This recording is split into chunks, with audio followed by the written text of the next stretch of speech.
Hello, I'm Isabel and welcome back to Learn with Liberals. Please hit subscribe for more chocolate and baking videos.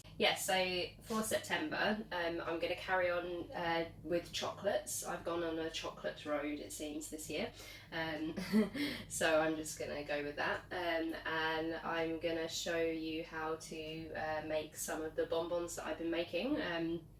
Basically because this is the first video that I've done in a while. And I'm going to make some chocolates for my friend's birthday, which is coming up. So I'm going to show you how to temper white chocolate. So she wanted white chocolate shells and then peanut butter filling. So I've got a peanut butter ganache that I've made that has been in the freezer, that is defrosting. And that is from Savour's online pastry classes, which I was also integrating onto my Instagram blog of things that I'm making. That's a great way to use that up. So the bonbons that I'm going to make are going to be in the whale mould that I have, because this is the only mould that I have, so I'm making good use of it. I'm going to show you how to clean it, because that's a really important part of the process. And then I'm going to show you a few things that I use. So I use this alcoholic dipping solution that gets rid of all your marks and everything that you don't really want on there, because that will affect the finish of your chocolate and also how your chocolate sticks to the mould and whether it will come out or not. And we want it to come out and we want it to work. So that is an important step. And then the things that you may clean the mould with, so cotton wool and cotton buds, and they can get in all of the shapes. And then because the design that she wants, or the colour, is gold. Just thinking, where's the mustard gone? Come out. Is gold. So also we're going to use the alcoholic dipping solution to make a kind of paste with the luster, and we're going to brush that onto the mould. And then I've got my chocolate. So today I'm going to be seeding it, which is just a technical term for how I'm going to temper the chocolate. So here I've got 450 grams of Calibre white chocolate, and then here I've got 50 grams of Calibre white chocolate as well. So this is quite a lot for my mould, because you don't really ever use that much, but I always make extra so that you've got enough to work with. So seeding is a method of tempering, and there's different ways to do it, but I'm going to do this one. And it's basically just where you're adding something cold to something hot to cool down the temperature. And overall I'm going to have 500 grams of chocolate, which will be tempered, which is going to be too much, but we want to make sure that we've got enough for what we're doing, so we don't run out and think, oh, I don't have any more, I have to do more.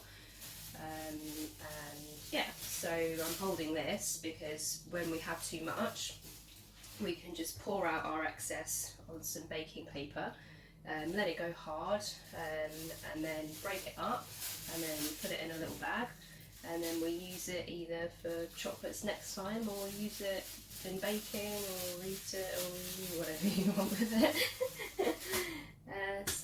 So now I'm going to move on, and I'm going to show you the steps on how to temper your white chocolate. So first things first, I'm going to get on my Calais. So I've got this in a stainless steel heatproof bowl. I'm just going to put that on there. So a lot of people will be tempering their chocolate in a microwave, but I don't have a microwave here. But I have access to a microwave in other places, so I would do that if I was doing more. But if you're learning for the first time, it's good to do it like this, because it's slow, it will take time, but you will learn how to do it. So I will just leave that on now and melt it, and then while I'm melting it, I'm going to polish my mould. So what we're looking for when we're melting white chocolate, each chocolate has different temperatures that you're going to melt it to.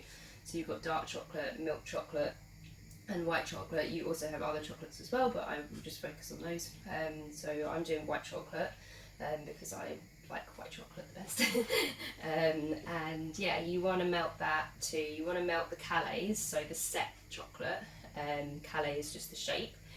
You want to melt that to about 40 to 45 degrees, and you want to be stirring it, and it's important with white chocolate that you're stirring it fairly often, you know, don't go crazy, because it has more fat in it, so it will burn, so you just have to be mindful of that. And then that's why it's good if you're learning at the beginning not to do it in the microwave, because if you burn your chocolate you can't use it anymore, because the whole thing, even if it has little burnt patches in, it won't be very nice, so you just won't be able to use it. So when you have your chocolate at your temperature, so you've got it like between 40 and 45, you can take your seeding chocolate, which I'll do, and you pour that in.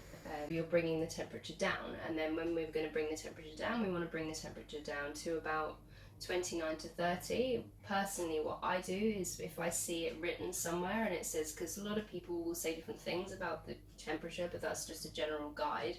I always go a couple of degrees below to make sure that it is tempered, because if it's not tempered, that's really annoying. And a lot of things can affect that. Chocolate is very sensitive, so if it says 29 to 30, for example, I will go 27 or 28, but I will probably go 27. Sometimes I go 26. And yeah, the only problem with that is that you have to be a bit quicker, because it's going to set fast. But yeah, usually I have a nice temper, so that is good. So I'm just stirring this all together and making sure that it's all melting evenly. And that's fine, I can just leave that on there for a while. And then I'm going to take my mould. I don't need my scales. And I'm going to take the solution, and I'm going to go in each of these little cavities.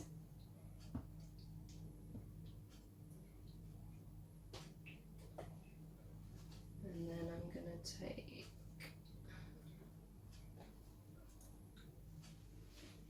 some of the cotton pad.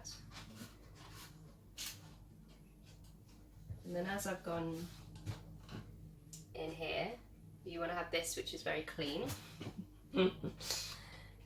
This is very clean, and then you've got the solution in the cavities, and then I'm just going to follow the shape. This one is a bit of a awkward shape, and I'm going to go all the way in, and I'm going to go all the way around the edge as well.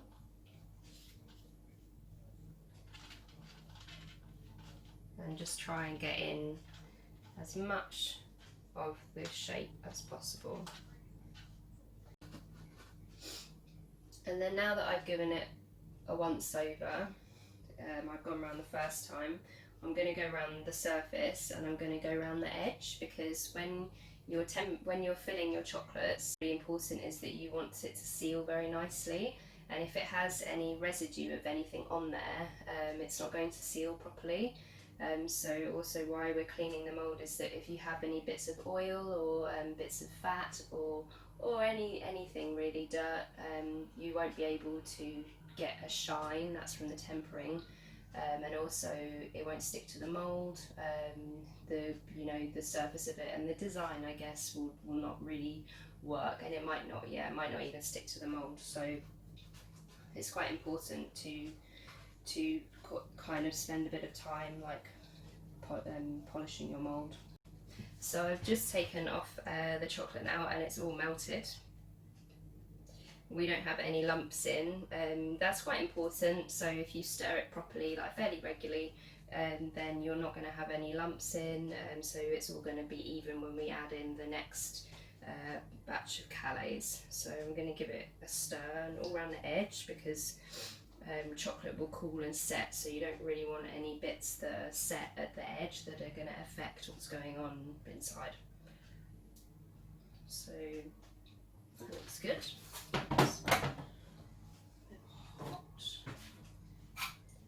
So then I'm going to take my 50 grams and I'm going to add it to my 450, so I've got 500 in total.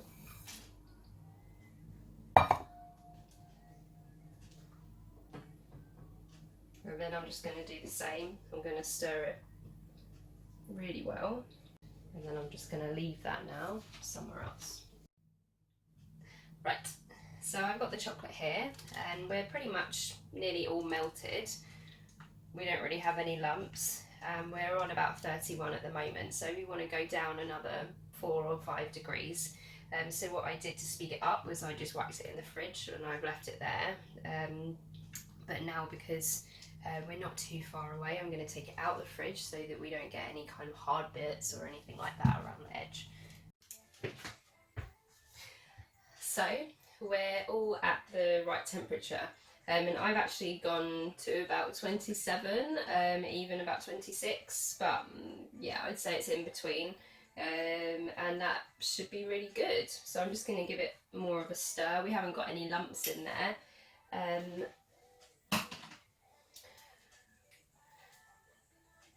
And there you go. So what you're kind of looking for, it's a bit difficult to show on here, but there's a really nice shine all over the surface, and it's very thick. When it's very hot, it's very liquid and very fluid, and chocolate has different types of fluidity anyway, but I won't bore you with that.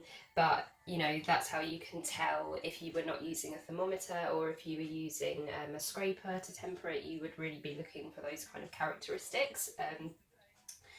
So it's very, yeah, it's very thick, and it's cool, and it's, you know, got this sort of shine that we're looking for, because that's what we're looking for when we're going to take out the chocolates from the mould, is the shine and the snap. You can't see a snap, so